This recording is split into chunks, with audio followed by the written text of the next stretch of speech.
Sobat Miku, salam jumpa di podcast Ruang Miku, ruang obrolan admin medsos TVRI Maluku. Dengan saya, Miku Jalisha, dan kali ini kita akan membahas topik yang lagi hangat di kalangan sepak bola. Udah pada tahu? Yap, kita akan membahas mengenai naturalisasi, pilih proses atau sukses.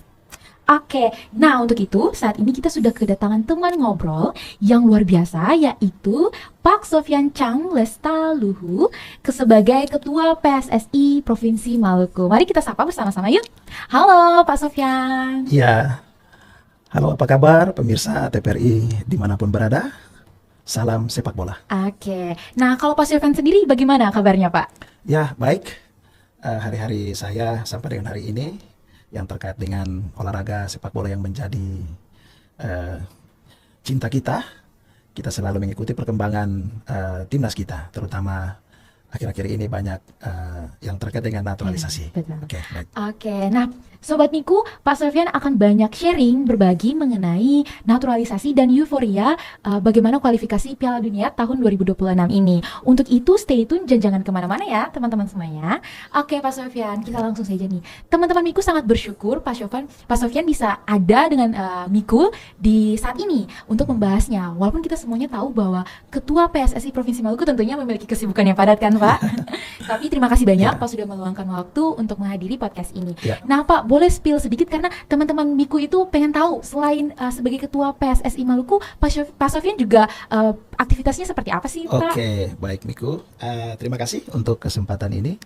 Pertama-tama saya memberikan apresiasi kepada TVRI Stasiun Ambon yang mana terus bersama-sama dengan kami insan sepak bola di Provinsi Maluku selalu menghadirkan program-program atau tayangan-tayangan yang mensupport secara langsung sepak bola Indonesia, wabil khusus sepak bola di bumi raja-raja Provinsi Maluku. Oke, saya dengan Sofyan Chang Lestaluhu, lahir di Tulehu tahun 1978. Wow. Jabatan saya sekarang adalah Ketua Aspro PSSI Provinsi Maluku. Hari-hari saya bekerja di Kementerian Agama Provinsi Maluku, tepatnya di Kemenak Kota Ambon, dan saya kebetulan menjabat sebagai Kepala KUA, Kantor Urusan Agama Kecamatan Nusa Niwe. Jadi bagi teman-teman insan sepak bola yang berada di wilayah Nusa Niwe, mungkin yang keluarganya mau menikah, bisa menghubungi saya selain sepak bola ya. Luar Gitu biasa kira-kira. produktif ya Pak di Siap. segala bidang, sangat multi talent. Oke. Amin. Oke, nah Pak, dari tadi Joshua juga udah tanya kabar Pak Sofyan, tapi kita pengen tahu juga nih, gimana sih kabar sepak bola Provinsi Maluku? Oke, baik. Kita bicara tentang sepak bola di Provinsi Maluku. Hari ini kita Asosiasi PSSI Provinsi Maluku tengah melaksanakan kompetisi sepak bola usia muda atau usia dini. Kita melaksanakan kompetisi usia 13 tahun, 13 sampai berapa Pak? 15 tahun, dan usia 17 tahun. Jadi ada 3 kategori. Oh, 3. Tentunya kompetisi ini akan melahirkan juara dari Maluku, dan tentunya akan mewakili Provinsi Maluku pada babak nasional di Pulau Jawa. Kita sudah mendapat informasi bahwa ada beberapa kota yang akan menjadi tempat pelaksanaan kompetisi tersebut, yaitu di Solo, Jogja, dan di Jakarta. Kita berharap kompetisi yang tengah kita laksanakan ini tentunya akan melahirkan pemain-pemain yang berkualitas, yang tentunya bisa disorot atau di scouting oleh teman-teman dari PSSI yang memang tugas dan bidangnya seperti bidang teknik, yang memang membidangi masalah-masalah teknis di PSSI, sehingga tahun ini kita Asprop selalu bekerja keras untuk melaksanakan kompetisi ini, dan mungkin 1-2 hari ini sudah berada pada babak final. Dan tentunya teman-teman kita atau klub-klub yang akan menjuarai kompetisi usia muda ini, usia 13, 15, dan 17, mereka akan mewakili Provinsi Maluku. Jadi kita tentunya berharap pemain-pemain kita akan berada pada performa terbaik, sehingga apapun klub yang mewakili Maluku itu adalah tim terbaik dari Maluku, dan memang mereka membawa nama Maluku. Kita berharap semoga pemain itu akan dilirik, akan dipantau langsung oleh pelatih timnas, gitu kan, karena kita tahu saat ini kan Sintayong dan beserta jajarannya, jajaran teknik PSSI, mereka terus melakukan scouting di semua tingkat usia, karena kita tahu sekarang ini kan banyak kelompok-kelompok usia timnas yang sedang dipersiapkan oleh timnas Indonesia begitu. Nah ini Pak, tadi kan ada U13, 15 dan juga 17. Betul. Berarti di Maluku sudah ada sekolah bola atau belum nih Pak? Iya, jadi kalau bicara sekolah sepak bola atau SSB itu di Maluku itu sudah banyak ya. Di Kota Ambon sendiri ada BMG ya, ada BMG, kemudian ada SSB Alba Batu Merah, kemudian ada Kabaresi FC yang mereka punya home base ada di Latu Halat. Kemudian juga ada SSB yang ada di sekitar wilayah Salahutu, ada SSB Maihanu dan SSB Matawaru, ada juga di wilayah Lehitu, ada SSB Pajar Morela, dan masih banyak lagi SSB yang lain yang memang sampai dengan saat ini selalu intens mengikuti kompetisi yang dilaksanakan oleh Aspro PSSI Maluku, dan tentunya mereka selalu berlatih setiap saat sesuai dengan yang dijadwalkan oleh manajemen mereka, begitu kira-kira. Tapi itu bukan sekolah akademik ya Pak? Iya, bukan. Jadi ada perbedaan antara SSB dengan sekolah akademik. Kalau di Pulau Jawa itu kan ada yang namanya akademi sepak bola. Kalau akademi sepak bola itu kita lihat seperti ada ASIPA di Malang yang punya itu adalah Aji Santoso, itu mereka memang juga mengatur tentang akademik. Jadi mereka tinggal di situ, mereka juga latihan di situ, diasramakan, pemusatan latihan, sekolahnya juga diatur oleh mereka. Kita di Maluku belum punya seperti itu. Ya, betul. Nah Pak, ini kan tadi Pak sampaikan kalau misalnya di Maluku lagi persiapan untuk lomba di nasional. Betul. Dan ada beberapa daerah juga. Tapi kenapa di Maluku, tepatnya di Kota Ambon mungkin belum dilaksanakan perlombaan nasional? Menurut Pak sendiri sebagai Ketua PSSI Maluku, Maluku masih kurang apa nih untuk pelaksanaan kompetensi tingkat nasional di Kota Ambon atau di Maluku? Iya, jadi untuk menjadi tuan rumah kegiatan nasional itu hal yang sangat penting. Yang pertama itu ada infrastruktur. Ya, kita di Maluku ini kita punya infrastruktur masih jauh dari apa yang kita harapkan. Artinya tidak sesuai dengan standar, ya, standar untuk melaksanakan sebuah kompetisi atau kita sebagai tuan rumah dari kompetisi putaran nasional. Kita punya stadion di Maluku yang bagi saya representatif kan sebenarnya kan cuma satu, yaitu Stadion Mandala Remaja Karangpanjang Ambon. Kita tahu bersama-sama bahwa stadion ini dari segi struktur bangunan sebenarnya cukup baik, tapi memang mereka perawatannya yang kurang karena kita lihat dari drainase itu tidak berfungsi dengan baik, apalagi dia punya permukaan tanah dan rumputnya itu tidak sesuai dengan standar yang ditetapkan oleh FIFA atau FC dan kemudian PSSI. Oke, nah jadi teman-teman Miku, kita akan bahas lebih dalam tentunya tentang naturalisasi setelah ini. Baik. Untuk itu stay tune dan jangan kemana-mana.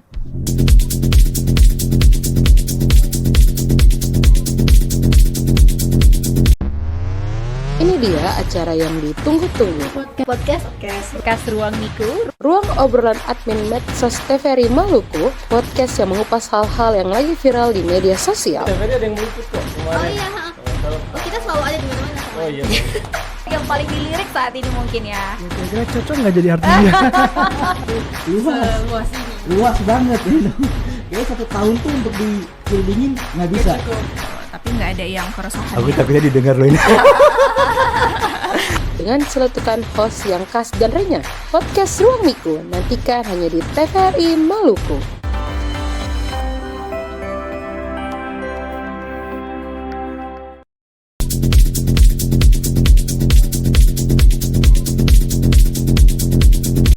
Oke Sobat Miko, kita kembali lagi membahas terkait naturalisasi, pilih, proses atau hasil.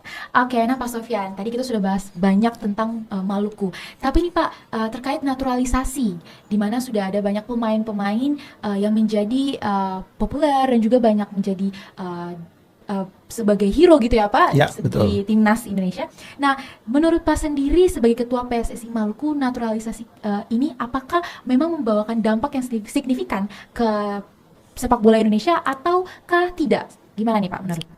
Oke, baik.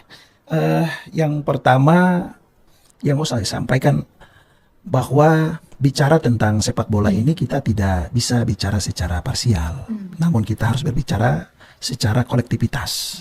Bicara sepak bola itu harus kita mulai dari pembinaan usia muda.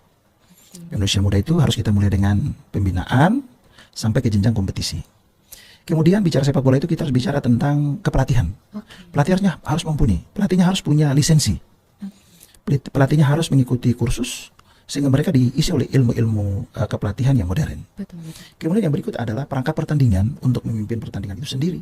Perangkat pertandingan itu juga sama. Mereka juga harus memiliki sumber daya manusia yang betul-betul sesuai Memadai. dengan yang memadai, sesuai dengan apa yang diharapkan oleh regulasi, Iya. begitu. Kemudian ada kompetisi. Kompetisi itu merupakan urat nadi daripada sepak bola. Semua yang saya sampaikan tadi itu adalah proses-proses menuju sebuah prestasi. Betul. Nah, sekarang ada dua lagi, yaitu infrastruktur. Iya. Kita harus punya infrastruktur yang kuat, yang bisa mensupport penyelenggaraan semua kompetisi tadi. Betul. Nah, sekarang ada yang lagi tren seiring dengan Piala Dunia, Iya. di mana timnas Indonesia hari ini bisa sampai ke round ketiga, ya. betul. Jadi sebenarnya banyak polemik yang terjadi. Banyak Ada isu-isu ya. isu-isu ya kan, bahkan di balik suksesnya Sintayong bisa membawa kita sampai di level ini. Iya. Banyak juga yang tidak setuju Iya. dengan naturalisasi itu sendiri. Bahkan ada juga yang meminta Sintayong untuk Mengundurkan mundur diri, dari betul. jabatannya, kan begitu. Ya. Bagi saya, naturalisasi ini adalah sebuah atau adalah bagian dari proses-proses tadi yang saya sampaikan. Iya. Jadi untuk menuju ke prestasi itu kan kita butuh strategi, kita Iya. butuh cara, ya. Setelah kita punya pemain yang bagus, kita punya Infrastruktur. pelatih yang bagus, kita punya perangkat pertandingan yang bagus, kita punya infrastruktur yang bagus di Pulau Betul. Jawa sekarang, kita punya Gelora Bung Karno. Bung Karno Iya. itu sangat luar biasa, ya kan? Ada lagi stadion yang dibangun, ya kan? Baik itu di Bandung, di Surabaya, ya kan, di Bekasi, ya kan? Semakin banyak, Semakin ya. banyak. Itu Iya. dan semua itu berkualitas, Memadai, betul. memadai. Nah, di sini butuh sebuah strategi, butuh sebuah cara yang harus dilakukan oleh PSSI, Betul. di mana Pak Erik ini sebagai nahkoda kapal yang harus mengantarkan kita mencapai pulau impian atau cita-cita kita itu apa. Kalau memang tools atau tujuan kita atau cita-cita kita itu untuk berada di Piala Dunia di Iya. tahun 2026, Erick Thohir sebagai ketua PSSI yang diberikan mandat oleh seluruh masyarakat Indonesia Iya. melalui representasi klub, melalui representasi Asprop, Betul. asosiasi PSSI provinsi yang ada di seluruh Indonesia, representasi asosiasi seperti asosiasi pemain, asosiasi futsal, asosiasi pelatih dan lain sebagainya. Ini menaruh harapan besar kepada seorang Ketua PSSI. anak atau putra bangsa yang Iya. bernama Erick Thohir. Betul. Ya. Kita ketahui Pak Erick ini punya pengalaman internasional. Jadi Pak Erick ini tahu, sungguh tahu dan sangat tahu bahwa apa yang harus dilakukan. Satu-satunya cara yang bisa mengantarkan kita untuk bisa bermain di Piala Dunia 2026 itu hanya dengan naturalisasi. Naturalisasi. Dengan naturalisasi. Kenapa? Karena memang setelah kita melakukan pembinaan, setelah kita berkompetisi Liga 1 dan Liga 2 yang menghasilkan pemain-pemain terbaik, kita berbicara pemain lokal, Iya. ini belum menghasilkan pemain-pemain yang bisa bermain dengan Arab Saudi yang sudah punya level tim nasional yang mereka pernah mengalahkan Argentina. Ini kita butuh sebuah percepatan. Kita butuh sebuah improvisasi. Betul. Kita butuh lompatan-lompatan besar. Kita butuh lompatan-lompatan yang jauh yang bisa mengantarkan timnas kita itu bisa Ke internasional. ke internasional, Piala bisa Dunia. bermain di Piala Dunia. Inilah yang kita namakan dengan naturalisasi. Tapi Pak, Ya. naturalisasi ini kan Ya. banyak tanggapan miring, Betul. banyak yang ngejudge juga. Betul. Bagaimana tanggapan PSSI untuk menangani ini, Pak? Menangani banyak masyarakat Indonesia atau bahkan oknum-oknum yang tidak setuju dengan naturalisasi. Iya, begini, perlu saya sampaikan kepada masyarakat sepak bola di Indonesia, wabil khusus masyarakat sepak bola yang ada di Maluku. Provinsi Maluku, Kota Ambon dan sekitarnya, bahwa persoalan-persoalan yang mengemuka yang terjadi mengenai pro dan kontra tentang naturalisasi ini bagi saya wajar-wajar saja. Tapi coba kita lihat faktualnya seperti apa. Apa yang dilakukan oleh Pak Erik ini kan sudah mengantarkan kita sampai di level atau di level ketiga nih atau round ketiga nih, ya kan? Putaran ketiga nih, ya kan? Bahkan kita bisa mengalahkan Arab Saudi. Ini bukan terjadi secara Gampang, tiba-tiba, betul. secara gampang. Dan kita sebagai masyarakat Maluku, masyarakat di Ambon, kita harus bangga bahwa pemain-pemain naturalisasi atau pemain-pemain yang naturalisasikan itu kebanyakan tuh berada dari Provinsi Maluku Maluku. sendiri. Provinsi Maluku ini merupakan gudangnya pemain nasional, ya kan? Iya. Siapa yang tidak kenal dengan Ramdhani Lestaluhu? Siapa tidak kenal dengan Muhammad Abdul Lestaluhu, Manahati Lestusen, Leonardo Pamahu, Ricardo Salampesi? Mereka semua itu adalah putra-putra dari Provinsi Maluku. Jadi Kalau anak-anak Gen Z kebanyakan sekarang tuh Rafael Trek, Pak. Rapel Trek ya karena ganteng ya, Iya, kan Pak. begitu, ya kan? Jadi kalau ketika hari ini kita punya Ragnar Oratmangun, sekarang kita tanya Ragnar keturunan mana? Maluku. Ragnar Maluku. Iya. Dia berasal dari mana? Dari Kei, ya kan? Betul, Dari Maluku Ragnar. Tenggara. Iliano Raiders, ya kan? Iya. Itu dari mana? Dari Maluku, ya kan? Lekatompesi kan? Itu kan dari mana? Dari Latu Halat. Latu Halat. Orang Maluku, orang Ambon, ya kan begitu. Sain Patinama, ya kan? Dari Maluku juga. Kemudian Kevin Dix Bakarbesi, Iya. yang ibunya adalah yang berasal dari dari negeri Wai, Iya. ya kan? Dari Kecamatan Salahutu. Jadi sebenarnya kalau kita mau berbicara secara mendalam, secara hakikat mereka ini adalah putra-putra Maluku yang dulu bapak atau ibunya melalui kita tahu ada Kenil yang mereka berangkat ke tinggal di Belanda setelah kemerdekaan, ya kan? Mereka menetap di sana dan mereka beranak pinak, punya cucu-cucu, tapi darah itu selalu memanggil, kan begitu. Jadi ketika mereka kembali untuk memperkuat timnas Indonesia dan hari ini kita lihat prestasinya cukup baik, ini kita harus support. Tidak boleh kita melihat itu dengan sebelah mata, begitu. Ya? Oke, Ya. nah Pak, nanti kita akan membahas Ya. bagaimana sih naturalisasi pada pandangan orang Maluku seperti Ya, apa. betul. Kemudian bagaimana naturalisasi ini bisa menjawab tantangan-tantangan. Betul. Karena kan banyak orang di daerah takut dengan adanya naturalisasi, malah nggak ada kesempatan buat Ya, daerah betul. atau pemain lokal tadi. Oke. Tapi kita akan bahas lebih dalam setelah segmen berikut, dan jangan sampai teman-teman ketinggalan.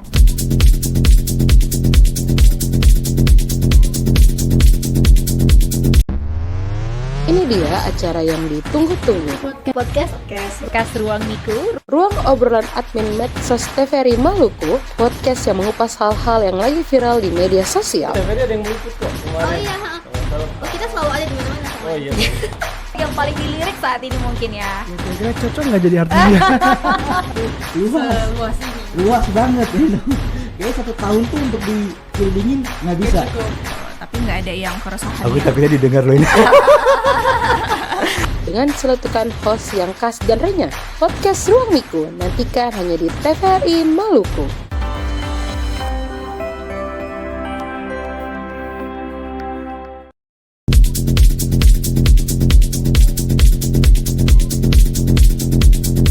Sobat Miku, kembali lagi bersama Miku Jelisha dan juga teman ngobrol kita Pak Sofian.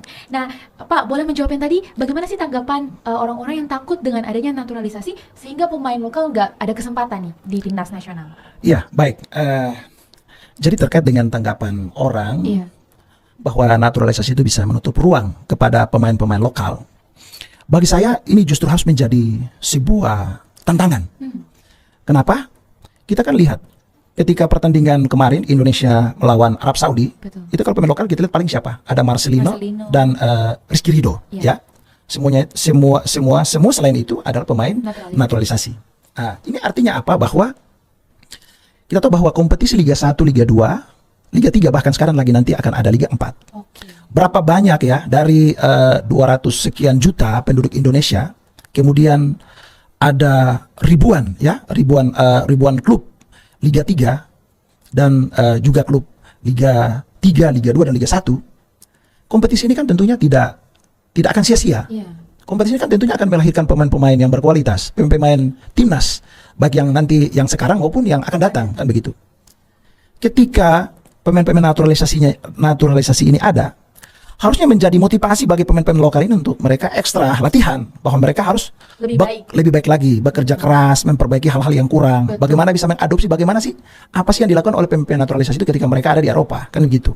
Kalau pemain kita di sini kan, kalau saya lihat kan mereka terlalu cepat puas ketika Iya. mereka sudah bermain di tim nasional, mereka langsung cepat puas, mereka tidak menjaga kondisi, ya, mereka Tidak mengembangkan tidak talentanya. meningkatkan Performa. latihannya, tidak. Jadi bagi saya dengan adanya pemain-pemain naturalisasi ini, harusnya pemain-pemain lokal, pemain-pemain kita itu harus lebih serius berlatih. Mereka harus menjaga kondisinya, mereka harus menjaga makannya, kan begitu. Mereka melakukan hal-hal yang bagaimana supaya mereka bisa bersaing dengan pemain-pemain yang dinaturalisasi. Berarti teman-teman yang di daerah nggak perlu khawatir kan? Tidak Pak? perlu khawatir. Yang penting dari diri sendiri, Dari diri mengembangkan sendiri, talentanya. betul. Karena terus terang aja bahwa hasil itu tidak pernah mengkhianati sebuah proses. Jadi kalau memang kita itu latihan dengan sungguh-sungguh, buktinya Rizky Ridho bisa, ya kan? Marcelino bisa, ya kan bisa. Ada juga teman-teman kita yang lokal hari ini yang mereka menjadi pemain cadangan atau juga kadang-kadang menjadi starting atau mereka di cadangan. Itu kan cuma masalah persoalan waktu saja kan begitu kan. Tapi tidak ada kata tidak mungkin. Yang terpenting adalah bagaimana kita bisa menjadikan banyaknya pemain naturalisasi ini menjadi motivasi bagi kita untuk 2 kali berlatih lebih keras, ya kan? Atau bila perlu 3 kali lebih keras daripada yang sekarang ini. Bahwa kita semuanya itu sama sebenarnya. Kita ini kan adalah sama-sama manusia. Betul. Tidak ada yang beda dari kita kan. Kita punya 2 kaki yang sama kan begitu. Tinggal mungkin dilakukan oleh pemain naturalisasi itu sesuai dengan tracknya, sesuai dengan apa yang diharapkan oleh petunjuk teknis sepak bola kan begitu kan? Berarti Pak, ini yang di luar sana teman-teman menganggap bahwa naturalisasi ini adalah instan. Sebenarnya bukan ya Pak. Itu sebenarnya justru ada strategi panjang. Betul. Jadi sebenarnya naturalisasi adalah bagian daripada strategi yang dilakukan oleh PSSI untuk mencapai hal yang kita harapkan. Kita bisa berada di Piala Dunia saat ini. Mungkin kan naturalisasi dilakukan kan untuk memperbaiki atau menjawab kebutuhan tim nasional kita saat ini. Kalau misalnya ketika kebutuhan atau kekurangan, ya kan, timnas kita sudah kita perbaiki, ya kan, yang lubang-lubang sudah kita tambal, ya mungkin naturalisasi itu juga bisa kita stop, kan begitu kan? Atau misalkan juga nih dari hasil kompetisi Liga 1, Liga 2 ada muncul pemain-pemain yang berkualitas, mungkin saja pemain-pemain kita itu punya kualitas bisa lebih daripada pemain-pemain yang naturalisasi. Buktinya ada mereka yang menjadi starting di tim nasional, berarti kan dia kan yang terbaik, kan begitu. Jadi kita tidak ada kata yang tidak mungkin. Begitu pemain lokal, pemain naturalisasi, semuanya sama bagi saya. Mereka juga adalah anak bangsa. Bagaimana kita di lapangan mereka punya kesungguhan, ya kan? Ini bukan persoalan sebuah ucapan, ya kan, yang mereka ucapkan. Ini bukan persoalan berbicara ini mereka buktikan bagaimana perjuangan mereka, bagaimana ini kan sudah jelas kecintaan mereka terhadap merah putih sudah sangat. Pak Sofyan, ini kan naturalisasi sudah berjalan. Betul. Kira-kira dari PSSI sendiri melihat khususnya Pak melihatnya kemenangan Indonesia kemarin dan sudah membawa Indonesia di ronde 3 ini berkat naturalisasi kah atau karena kecerdikan sang pelatih atau ada faktor lain dalam pemenangan Indonesia yang kemarin? Makanya kita sebut tim sepak bola, timnas Indonesia. Keberhasilan ini bukan keberhasilan siapa-siapa, tapi keberhasilan tim nasional Indonesia, keberhasilan ofisial, keberhasilan manajemen timnas Indonesia. Jadi bukan keberhasilan Sintayong secara personal. Itu nggak seperti itu juga. Sintayong tidak akan bisa berbuat apa-apa tanpa kualitas pemain yang ada, baik itu naturalisasi maupun pemain lokal, ya kan? Sintayong pemain tidak bisa juga melakukan apa-apa kalau tidak didukung oleh sport science yang bagus, ya kan? Punya tenaga medis yang bagus, punya dokter tim yang bagus yang bisa menganalisis pemain-pemain mana yang memang berada pada kondisi yang baik. Jadi ini kerja tim. Bagi saya kerja tim. Dan jangan lupa, keberhasilan timnas kita ini juga berkat daripada supporter Indonesia yang sangat luar biasa, ya kan? Maluku juga luar biasa. Luar biasa. Makanya kita harus Maluku ini kita bisa jangan kaget. Makanya saya selalu postingan anak-anak Maluku ya di media sosial tuh selalu saya bagikan di grup-grup PSSI. Ya. Seperti kemarin kita bisa lihat bagaimana Piala Dunia. Kalau timnas Belanda aja kita bisa seperti itu. Bagaimana dengan timnas Indonesia? Jadi bagi anak-anak milenial di Maluku dan juga Gen Z yang ada di Maluku, mari kita support timnas kita. Ya kan? Jangan kita lihat perbedaan ini. Perbedaan itu merupakan sebuah rahmat dan mereka ini juga ada anak-anak bangsa. Ya kan mereka ini kembali pulang ke Indonesia ini kan. Mereka punya bapak dan mama ini kan keturunan Indonesia. Ya kan, bukan dari Maluku, ada dari Semarang, ya ada dari Medan dan Jakarta. Ya kan, kita harus support mereka. Begitu. Karena Indonesia kan biar berbeda-beda tapi satu. Tetap satu. Dari Sabang sampai Merauke kita tetap satu. Itulah sepak bola, mempersatukan. Betul sekali. Nah Pak, dari obrolan kita mungkin apa harapan Pak Sofyan kepada teman-teman di daerah khususnya di Maluku terkait dengan keinginan mereka untuk berkarir di sepak bola? Boleh Pak memberikan pesan kepada teman-teman kita di luar sana dan juga mungkin motivasi buat teman-teman kita yang memang hobinya sepak bola? Boleh Pak? Karena mereka membutuhkan motivasi dari motivator terbaik di Maluku kita, yaitu Pak Sofyan. Ya, oke, mungkin dari saya, kalau tidak sekarang kapan lagi? Kalau bukan kita, siapa lagi? Sepak bola hari ini harus sudah berada di level internasional. Untuk itu saya berharap kepada semua insan sepak bola yang ada di Provinsi Maluku, Kota Ambon dan sekitarnya, khususnya kaum milenial dan kaum Gen Z, marilah kita bersama-sama mensupport timnas kita. Baik itu dengan menonton secara langsung di GBK, baik putra Maluku yang ada di Jakarta silakan di GBK. Dan kalau kita belum sempat ke GBK, mari kita support lewat layar televisi. Marilah kita memberikan statement-statement kita sebagai netizen yang baik, yang bisa memberikan vitamin, ya, bukan memberikan virus yang bisa merusak kinerja daripada prestasi timnas kita. Tapi kita harus memberikan vitamin berupa motivasi kepada pelatih Sintayong, kepada para pemain. Kita dukung timnas kita supaya timnas kita bisa berjaya di Piala Dunia. Kalau bukan kita, siapa lagi? Kalau bukan sekarang, kapan lagi? Dan itu orangnya mudah-mudahan bisa lakukan oleh ketua PSSI kita, Bapak Erick Thohir. Terima Luar kasih. biasa, keren sekali Pak Sofyan ini ya. Siap. Semoga teman-teman Miku di luar sana Ya. semakin termotivasi Ya. dan lahirlah anak-anak muda Maluku di kancah nasional, bahkan mungkin di dunia ya Pak. Ya, betul. Nah, teman-teman Miku, seru sekali obrolan kali ini. Ya. Dan mungkin masih banyak sebenarnya yang bisa Betul. kita bahas terkait naturalisasi dan sepak bola terusnya di Maluku yang merupakan gudangnya talenta sepak bola. Betul. Nah, tapi kita dibatasi oleh waktu, mungkin di lain kesempatan kita bisa ketemu lagi Pak Siap. Sofyan. Dengan senang hati untuk sepak bola Maluku ya. dan sepak bola Indonesia. Benar, dan Ya. kami dari Ruang Miku dan juga teman-teman Ya. Miku di luar sana sangat bersyukur. Siap. Terima kasih Pak atas Sama-sama. waktu, kesempatan dan juga bahkan insight-nya bagi kami semua. Amin. Oke, tapi Pak Ya. sebelum kita betul-betul berakhir Betul, nih. ya. Salam sepak bola ada gerakannya nggak Pak supaya nanti kita bisa peragakan sama-sama. Ya, salam sepak bola Jaya. Oh, salam sepak bola Ya, Jaya gitu betul, ya dari PSSI. betul. Oke. Nah, teman-teman Miku, sebelum juga kita berakhir, Miku Jalisha mengingatkan buat teman-teman terus pantau program-program TVRI lainnya dan jangan lupa mengikuti semua media sosial TVRI Maluku untuk update terbaru. Tetapi jangan lupa juga mengikuti follow Instagram atau media sosial dari Pak Sofyan. Boleh saja searching Sofyan Chan Lestaluhu. Oke. Ya. Nah, mungkin itu saja dari kami dan saya Miku Jalisha pamit undur diri Ya. dan sampai jumpa di episode berikutnya. Salam olahraga jaya. Jaya.